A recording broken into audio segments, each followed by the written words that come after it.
So, welcome to all of you to our last academic event in this academic year. I mean, there will be 1 or 2 workshops in September, but this is already the new generation. So here we are talking really about the last event of this fellow generation 21-22. For a number of years, we've had a kind of format here at FRIAS that is known as a book launch. So people could present their books that they wrote here that came out as a result of workshops that took place here.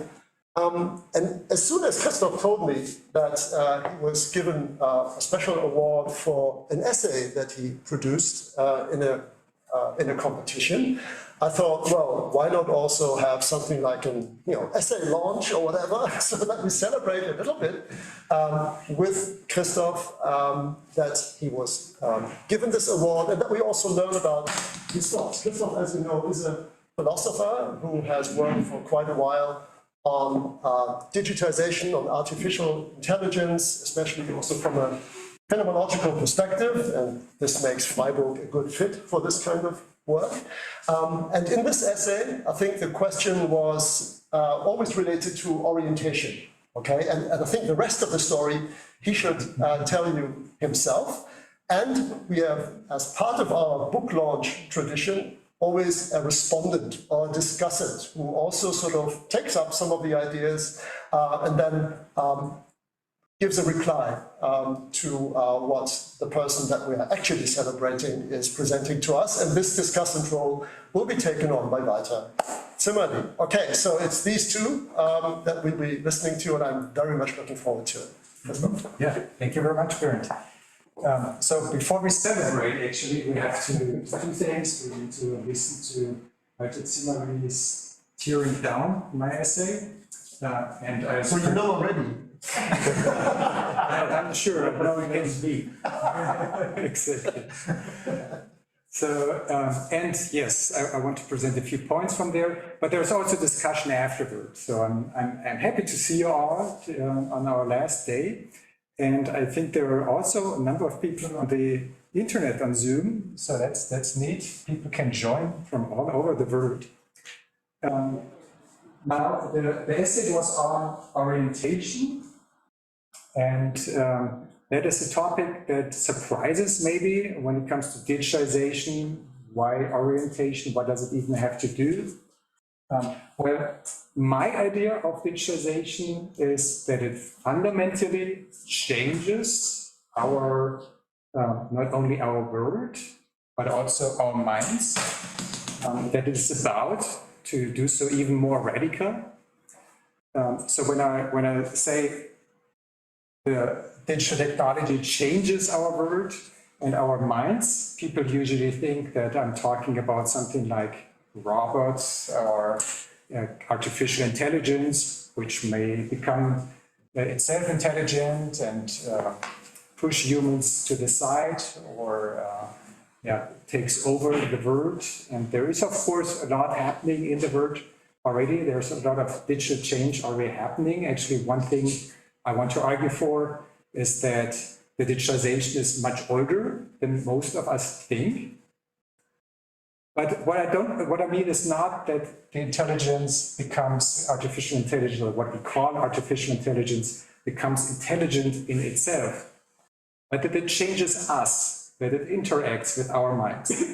And so that is the main point, and there it connects to orientation.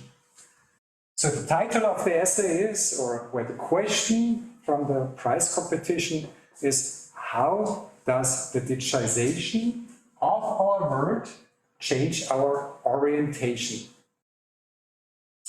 Now, there are 2 words that probably come up as a question mark for everybody. Well, what is digitalization exactly, and what is orientation? So let's start with digitalization. Digitalization, digital transformation, digitalization, those are 3 concepts that are commonly used interchangeable. Sometimes there are some nuances. I don't want to write too much on like nuances, or I don't want to say we shouldn't speak about digitalization, but digitalization or something. But I think what's important is to recognize that there is something as in those concepts that helps us understanding what actually is going on in the digital transformation. So we need to understand the nature of digital technology to have an idea of what the digitalization, digital transformation or digitalization actually amounts to. We do not think of the concepts a bit more, we miss the chance of really understanding what's in there. Now, usually people think of digital technology as being the cause of the digitalization. People think that, well, the digitalization, there were computers, there were mobile phones, other machinery, and all of those somehow changed our behaviors, changed our societies, changed us as humans. And all of that is true. I think that's right. But I think that the digitalization is older than that. So it's much older than electronic devices. So if you look at digitalization as a concept, there are two aspects or two different ways to think of that actually. There's on the one hand, there's the digitalization as the historical process in which our world transforms and becomes more and more digital. And on the other hand, we say digitalization is something like very technical, what a scanner, for instance, does, right? An analog piece of paper, it's put in the scanner, it's digitized. Now, of course, if there's text on that paper, we could say there's already something digital already, because it's written in an alphabet, so there are distinct marks on that paper, a symbolic representation of the sounds possibly, or however a language represents what it's about. And there are rules to transform those symbols. So even there we can think of digitalization already. And we can also think even of language as symbolic representation of something in the word or whatever we're speaking about. Now that also could already be an early form of digitalization. For sure, I think when it comes to digital representations of the word, just part of that question, how does the digitalization of our word change our orientation? When it comes to our word and digital representations of that, I think we can say that this is a process that has been going on since long, since we name things, since we represent them in written language, but especially since the foundation of modern science. People have come to put that what is in the word to measurements, put these measurements in numerical terms, calculate with them, right? Find out natural laws. That is a process in which digital representations of the word are created. Edmund Husserl calls this process the mathematization of nature. He has written about it a lot, especially in his later work. I have written quite a bit in my dissertation about the mathematization of nature in Edmund Husserl. Another philosopher from Freiburg, Martin Heidegger, also thought about this, and he thinks that not only the natural world is put into what he calls a system of information, but all of our reality, of our interactions, institutions, of our work life, all that becomes part of the system of information. The word is managed through the system of information. And not only the external world, but also us as humans are increasingly managed in digital terms. Winter Anders says that humans become parts of a machine. And yeah, that is that we are also becoming part of that whole system of information. Now, digital devices, they also enter, of course, and they're important for digitalization. But what do they do? So on this view, where the digitalization is much older than electronic devices, they come in at a rather late point in the 20th century. They replace other computers. So we had mechanical computers already, but we had also computers, also humans originally. So people would do the job that would now be replaced by electronic computers. And in the future, they will be replaced by something new. Upendra is working on the next generation, or past the next generation. So after the quantum computers, maybe then there may be chemical computers. And that is also a computer. There's no problem of thinking of that as a computer, using of that as a computer. Of course, it's difficult, and I think it's still a decade or two away until we get to actually be able to use those things. But so electronic devices are only one part of the whole thing, and I think that's an important point to understand. Now,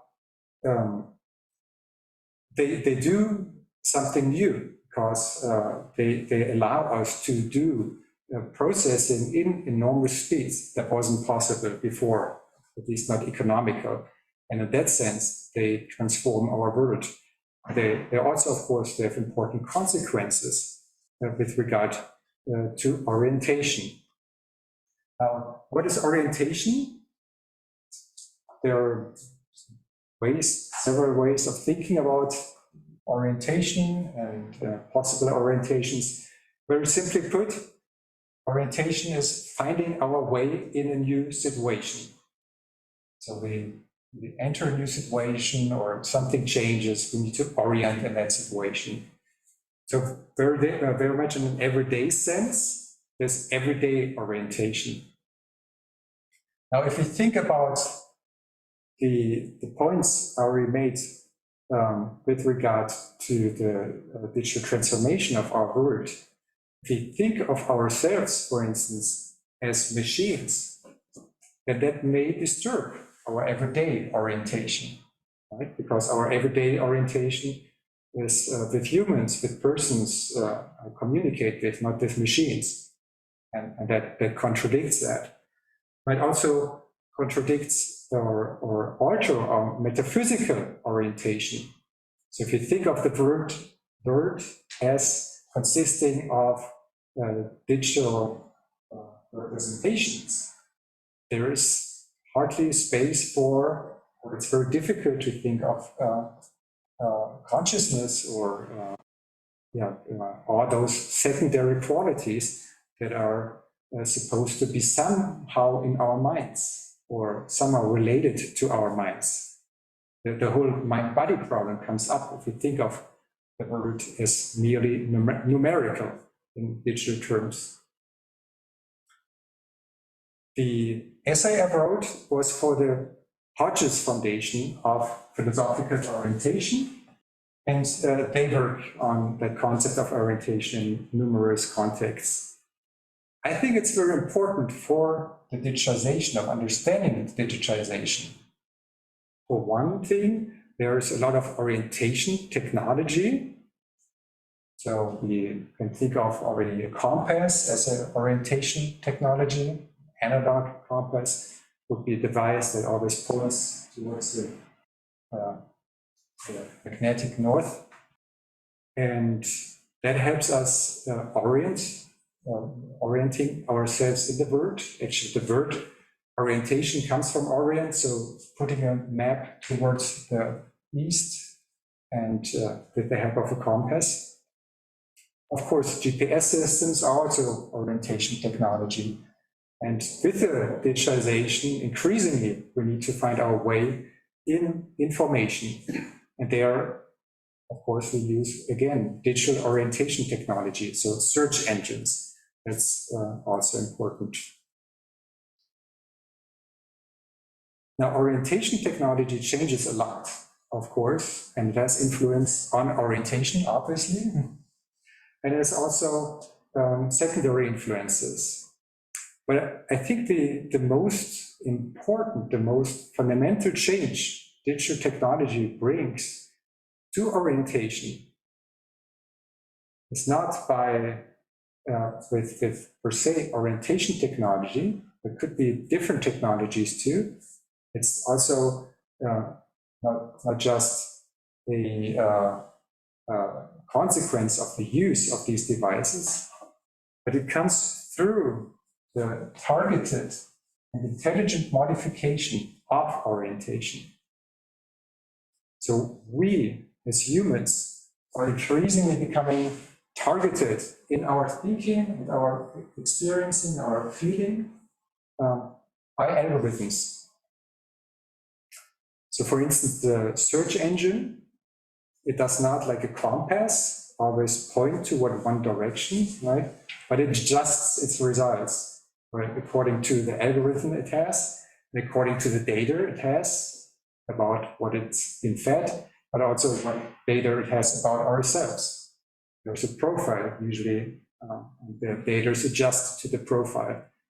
To compare that like to navigating a space in the external world, it might be like driving a bicycle through the city and having the advertisements projected by some device only for me, right? Another bike driver behind me gets some other advertisements, but also the street signs are adjusted, the links people get are different, and even the streets themselves, like the pathway through there is adjusted to each individual user. So really people live in different worlds. That's something we already see now. The targeted and intelligent modification of orientation does not only concern orientation, however, in that sense that we need to orient ourselves in the world or in geographical space or in data, but it could concern all kinds of orientation.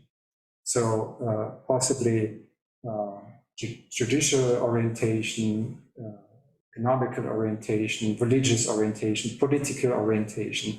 We already see that algorithms can change, or we have seen that it can change votes, elections. Now, how does digital technology change our orientation? One rather simple means of doing so would be nudges. Nudges slightly alter the situation and thereby change our orientation. There's, for instance, in the cafeteria, they might put the apple in close reaching distance because they think it's more healthy and people want to eat healthy food. And they put the chocolate dessert farther away, so people need to reach for it. Makes less people reach for the chocolate dessert because allegedly it's not as healthy. Not if you understand what's going on, of course, and my trick is to actually take 2 chocolate desserts to make up that it's not as healthy, right? Now, nudges are pretty simple, and we can easily look through that, even though there's a lot to say on that. But one technology that is more complex and changing our minds is what is often called persuasive technology. Technology that persuades us to do something. So while coercion directly targets behavior, we are forced to do something, persuasion targets orientation.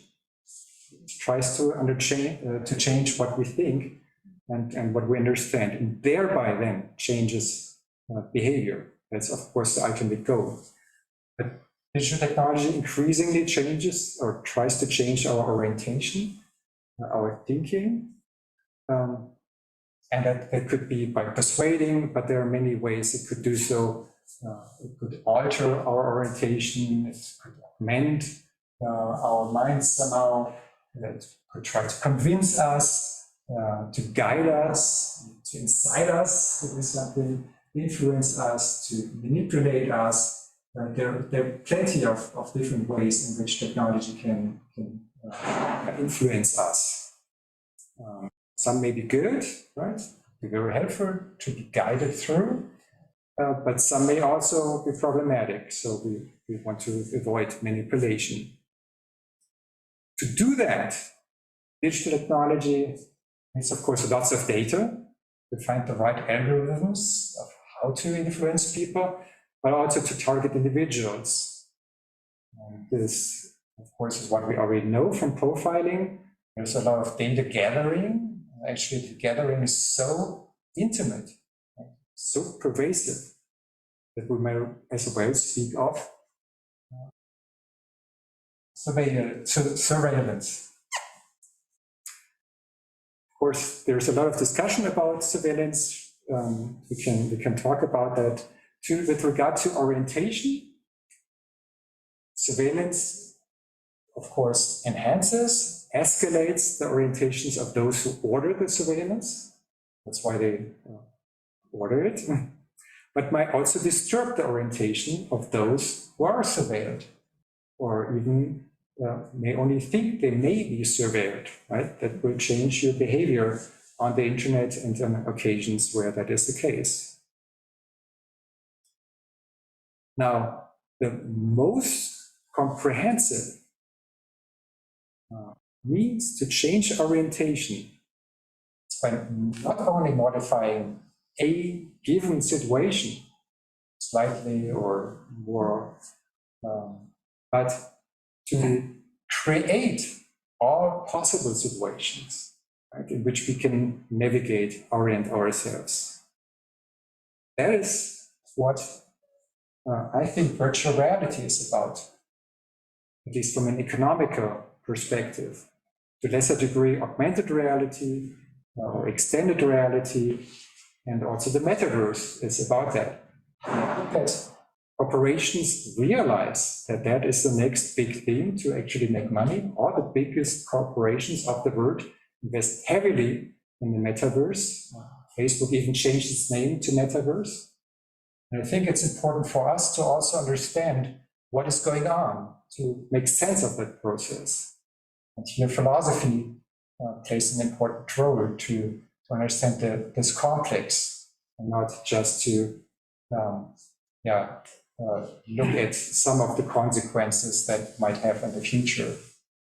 So this is basically what the essay is about, how the digitalization of our world changes our orientation in this very intimate sense, not just as a consequential byproduct that comes after the fact, but targetedly and intelligently. And I think this is what is going on now.